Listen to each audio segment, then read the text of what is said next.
नमस्कार, स्वागत है आपका यूपीएससी पर। ये है आपकी ज्योग्राफी की क्लास। इससे पहले दो क्लास हो चुकी हैं, ये है तीसरी क्लास। शुरुआत के दो क्लासेस में हमने पहले वाली क्लास में रणनीति पर बात किया था कि कैसे ज्योग्राफी की हम तैयारी करेंगे, हम कैसे करवाएंगे, यूपीएससी हमसे चाहती क्या है, कैसे सवाल पूछती है, किस टॉपिक से कितना पूछती है, उस पर चर्चा किया था। उसके बाद में हमने दूसरी क्लास में पढ़ना प्रारंभ किया था और उस क्रम में हमने विश्व के भूगोल से स्टार्ट किया और जो हमारा टॉपिक था वो था अक्षांश। ठीक है, तो हमने अक्षांश की परिभाषा वहाँ पर देख ली थी, चित्रात्मक रूप से समझ भी लिया था कि अक्षांश एग्जैक्टली होता क्या है। ठीक है, तो वहाँ तक की बात हमारी समाप्त हो चुकी है। अगर वो क्लास आपने नहीं देखी है तो जा करके उस क्लास को भी देख लीजिए, प्लेलिस्ट बनी हुई है, प्लेलिस्ट में आप जाएंगे तो आपको सारे क्लास इकट्ठे मिल जाएंगे। ये फिलहाल तीसरी क्लास है और इसमें हम बात करेंगे अक्षांश रेखा से संबंधित महत्वपूर्ण तथ्य की। ठीक है, सवाल यहीं से आते हैं, या यूं कहें सवाल डायरेक्ट यूपीएससी नहीं पूछती है, तो आपकी समझ जो है वो यहीं से विकसित होती है। तो एक एक को समझेंगे, चित्र से समझेंगे कि जो बात लिखी हुई है वो जस्टिफाई कैसे होती है, तो उसका चित्र भी हम जो है देखने की कोशिश करेंगे। तो पहला आप यहाँ पर देख पाएंगे, सभी अक्षांश रेखाएं वृत्ताकार होती हैं। क्या है पहला स्टेटमेंट, क्या है? सभी अक्षांश रेखाएं वृत्ताकार होती हैं। ठीक है, वृत्त क्या होता है? वृत्त एक द्विआयामी आकृति है जो एक केंद्र के परितः होती है और केंद्र से उसकी दूरी हर बिंदु पर समान होती है।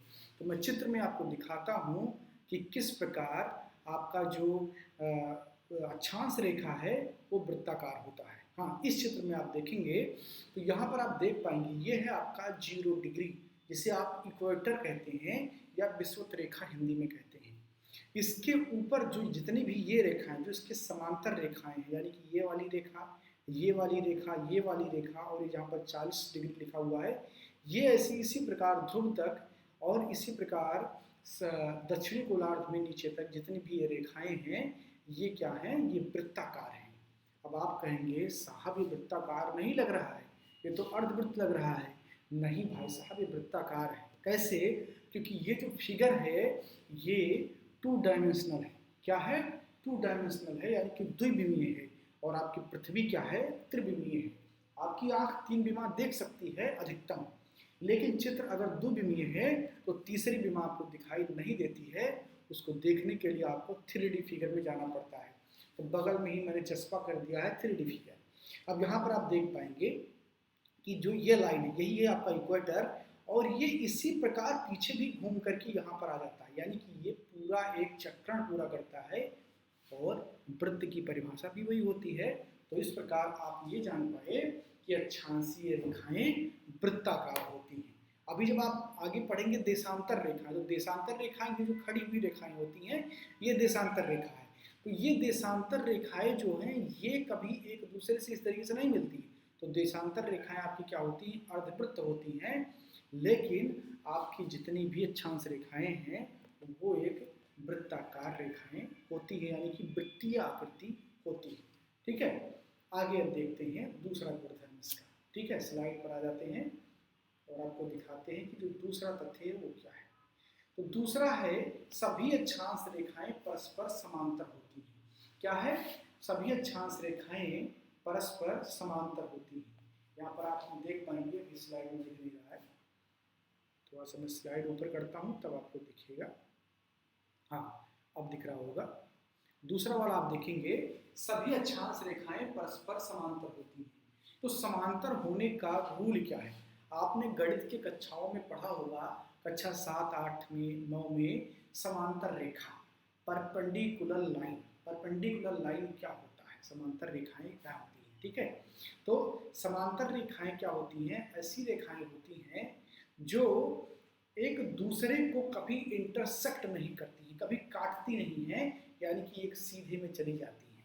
ठीक है, अभी मैं चित्र से आपको दिखाऊंगा। सबसे पहले आप ये जानिए कि समांतर रेखा होती क्या है। ऐसी दो रेखाएं जो एक दूसरे को अनंत पर काटे या ना काटे, दोनों बात एक है। अनंत तक कोई पहुंच ही नहीं पाया है, किसी की ताकत नहीं कि अनंत तक पहुंच पाए। ठीक है, तो ऐसी दो रेखाएं जो एक दूसरे को कभी भी काटती नहीं, इंटरसेक्ट नहीं करती हैं, या यूं कहें कि अनंत पर जाकर के मिलती हैं, वो समांतर रेखाएं होती हैं। और समांतर रेखाओं के बीच की दूरी क्या होती है? हमेशा बराबर होती है। तो इस प्रकार जो है होती है समांतर रेखाएं। किस प्रकार होती हैं? इस प्रकार होती हैं समांतर रेखाएं।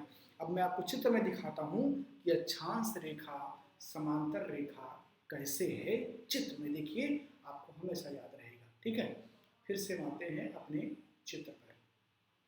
ये है चित्र। ठीक है, अब यहाँ पर आप इस चीज को आइडेंटिफाई कर सकते हैं।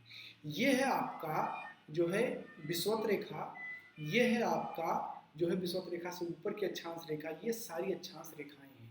तो यहाँ पर आप इस चीज को जो है आसानी से देख पाएंगे कि ये सारी अक्षांश रेखाएं एक दूसरे से बराबर दूरी पर हैं। क्या है? एक दूसरे से बराबर दूरी पर हैं। तो इस प्रकार अक्षांश रेखाएं परस्पर समांतर होती हैं और एक दूसरे को कभी इंटरसेक्ट नहीं करती हैं। अक्षांश रेखाओं को इंटरसेक्ट कौन सी रेखाएं करती हैं? देशांतर रेखाएं करती हैं, लॉन्गिट्यूडिनल लाइंस करती हैं। ठीक है, तो आप आगे पढ़ेंगे कि जो ये रेखाएं हैं ये जो है अक्षांशों को इंटरसेक्ट करती हैं, वो देशांतर रेखाएं हैं। दो अक्षांश रेखाएं एक दूसरे को भी इंटरसेक्ट नहीं करती हैं। ठीक है, चलिए आगे देखते हैं, अगला गुणधर्म देखेंगे या अगला तथ्य देखेंगे। तो यहाँ पर अगला तथ्य आप देख पाएंगे, सभी अक्षांश रेखाओं में विषुवत रेखा सबसे बड़ी है। ये बड़ी यहाँ पर गलत लिखा हुआ है, कलरिकल मिस्टेक है, तो इसको आप सही करके ही लिखेंगे। ठीक है, यहाँ पर आपको दिख रहा है कि सभी अक्षांश रेखाओं में विषुवत रेखा सबसे बड़ी होती है। ठीक है, आपने कभी गेंद देखा है, क्रिकेट खेला है क्या आपने? विराट कोहली बने हैं कभी? बॉलिंग किया कि नहीं किया? कि हमेशा फील्डिंग ही करते रह गए? हमारे गांव में क्रिकेट में फील्डिंग को सबसे अपमानजनक स्थिति मानी जाती थी। लड़ाई हमेशा बैटिंग के लिए होती थी, और उस समय तो जो है बल्ले और विकेट बहुत कम हुआ करते थे। तो जिनके पास बल्ले और विकेट होते थे ना, वो बैटिंग को हमेशा प्रेफर करते थे कि हम सबसे पहले खेलने जाएंगे, और अगर हमको नहीं खिलाओगे तो हम बैट अपना लेकर के चले जाएंगे। जिनके पास नहीं होता था वो कहता था ठीक है भाई चलो तुम सिकंदर, तुम्हारे पास बैट है। तो फील्डिंग जो होती थी वो बहुत ही बेकार स्थिति होती थी। लोग मजाक बनाते थे ये तो केवल फील्डिंग करते रह गए, बैटिंग तो इनकी आई ही नहीं। अच्छा, फील्डिंग से थोड़ा ऊपर का चीज समझता था बॉलिंग। ठीक है, और उससे भी थोड़ा ऊपर था कीपिंग करना विकेट के पीछे। तो जिन्होंने वो खेल खेला है उनको याद होगा। यहाँ पर मैं आपको ये समझाना चाह रहा हूँ कि अगर आपने बॉल देखा है तो आप इस अगली लाइन को आप समझ पाएंगे। सभी अक्षांश रेखाओं में विषुवत रेखा सबसे बड़ी होती है। कैसे होती है चित्र में दिखाता हूँ, और यदि आपने क्रिकेट की बॉल देखी है तो आप बहुत आसानी से उसे समझ जाएंगे। ठीक है, क्योंकि आप उसको महसूस कर पाएंगे कि हाँ वो बड़ी होगी। कैसे होगी? यहाँ पर आप देखेंगे, चूंकि जो आपकी पृथ्वी है वो गोल है। क्या है? गोल है। हालांकि ये चिपटी हुई है कहाँ पर? ध्रुवों पर, तो बिल्कुल गोल नहीं है, लेकिन सामान्यतः उसको गोल कह दिया जाता है। हाँ, एग्जाम में पूछे तो गोल मत लगाना, वहाँ पर ज्यादा लिखना। ठीक है, अब यहाँ पर आप एक चीज देखेंगे, ये वाला जो रेखा है ये विषुवत रेखा है, 0 डिग्री या भूमध्य रेखा, इसको भूमध्य रेखा भी कहा जाता है क्योंकि पृथ्वी के बीचों बीच से गुजरता है। तो विषुवत रेखा या भूमध्य रेखा इसको कहा जाता है। और आप देखेंगे कि ये जो है इससे ऊपर जैसे ही आप बढ़ेंगे तो एक ढलान है। क्या है? एक ढलान है। तो आप देख करके अनुमान लगा सकते हैं कि इस बिंदु और इस बिंदु के बीच की दूरी और इस बिंदु और इस बिंदु के बीच की दूरी में क्या है? अंतर है। यानी कि जैसे आप ऊपर जाएंगे इन रेखाओं की जो दूरी है यानी कि छोटी होती चली जाएगी। या इसको एक लाइन में गणितीय भाषा में अगर कहना चाहें तो अक्षांश रेखाओं में जैसे ही आप उच्च अक्षांश की ओर जाते हैं, अक्षांश रेखाओं की परिधि कम होती चली जाती है। अब परिधि क्या होती है? किसी वृत्त के चौगिरदा जो लाइन होती है उसकी लंबाई को परिधि कहा जाता है। ठीक है, तो सबसे बड़ी यानी कि सबसे लंबी विषुवत रेखा कौन सी है? वो है आपकी सॉरी सबसे बड़ी अक्षांश रेखा कौन सी है? विषुवत रेखा है, 0 डिग्री है, भूमध्य रेखा है। ठीक है, और इसको चित्र से आप समझ भी पाएंगे। आप जब क्रिकेट के बॉल देखते होंगे तो बीच में जो वो लाइनिंग टाइप में से बनी होती है ना, वो सबसे ज़्यादा लंबी होती है, और जैसे आप ऊपर जाते हैं तो आप अगर कोई लाइन बनाते हैं तो छोटी होती चली जाती है। ठीक है, तो ये हो गया उसका अगला गुणधर्म। अब इससे आगे हम चलते हैं, तो यहाँ पर आप देख पाएंगे सभी अक्षांशों, एक सेकंड, नहीं अगला वाला नहीं, अगला है विषुवत रेखा से उत्तर या दक्षिण जाने पर अक्षांश में वृद्धि होती है। विषुवत रेखा से ऊपर या नीचे जाने पर अक्षांश में वृद्धि होती है। इसका मतलब क्या है, थोड़ा सा इसको समझते हैं। तो आपको फिर से चित्र पर आना होगा और चित्र से वो चीज़ समझ में आएगी। ये वाला चित्र हम लेते हैं। यहाँ पर आप देखेंगे कि ये है आपका 0 डिग्री यानी कि विषुवत रेखा। ये क्या है आपकी 0 डिग्री विषुवत रेखा। जैसे ही आप ऊपर जाते हैं तो आपको मिलता है कर्क रेखा, यानी कि उत्तर दिशा में जैसे आप जाते हैं तो आपको कर्क रेखा मिलता है 23.5 डिग्री पर। थोड़ा और ऊपर जाते हैं तो 66.5 डिग्री पर आपको आर्कटिक वृत्त मिलता है, और उससे ऊपर जाते हैं तो आपको ध्रुव मिलता है 90 डिग्री पर। तो कुल मिलाकर के यहाँ पर आप ये समझ सकते हैं कि ये जो ऊपर अक्षांश बढ़ रहे हैं इनके मान भी बढ़ते हुए चले जाते हैं। तो यही बात लिखा हुआ है कि अक्षांश जैसे बढ़ते हैं इनके मान बढ़ते हुए चले जाते हैं। वही बात वहाँ पर लिखी हुई है। आप चाहे ऊपर जाएं या नीचे जाएं, यानी कि उत्तर जाएं दक्षिण जाएं, अक्षांश के मान बढ़ते चले जाते हैं। ठीक है, तो यही बात यहाँ पर लिखी हुई थी कि विषुवत रेखा से उत्तर या दक्षिण जाने पर अक्षांश में वृद्धि होती है। क्या होती है? वृद्धि होती है। ठीक है, अगला गुणधर्म देखते हैं। सभी अक्षांश रेखाओं के बीच 110 किलोमीटर की दूरी होती है। ठीक है, सभी अक्षांश रेखाओं के बीच में 110 किलोमीटर की दूरी होती है, लेकिन इसका मानक है भाई साहब, जब आप 1 डिग्री को यूनिट मानते हैं तो उस कंडीशन में ये बात होती है। ठीक है, सभी अक्षांशों के बीच में क्या होती है? 110 किलोमीटर की दूरी होती है, और ये दूरी हमेशा बराबर होगी क्योंकि अक्षांश रेखाएं क्या होती हैं? आपस में समांतर होती है। यहाँ पर आप देख पाएंगे इस चीज़ को। ठीक है, जितनी भी अक्षांश रेखाएं आपको ऊपर से नीचे पर दिखेंगी ये सब क्या हैं? आपस में समांतर हैं। तो इनकी बीच की जो दूरी है वो हमेशा क्या होगी? समान होगी, बराबर होगी। ठीक है ना? तो ये है अगला गुणधर्म।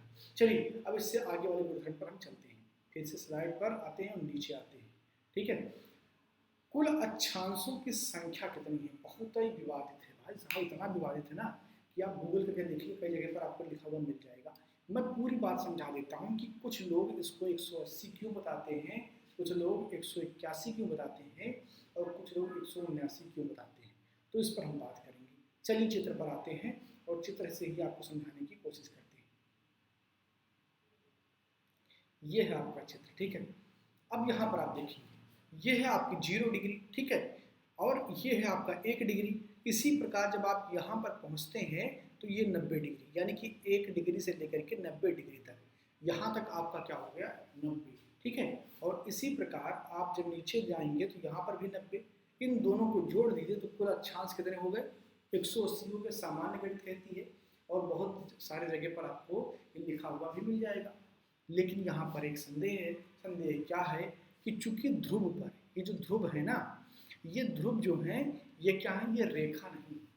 ध्रुव क्या है? एक बिंदु है, और बिंदु रेखा नहीं होती है।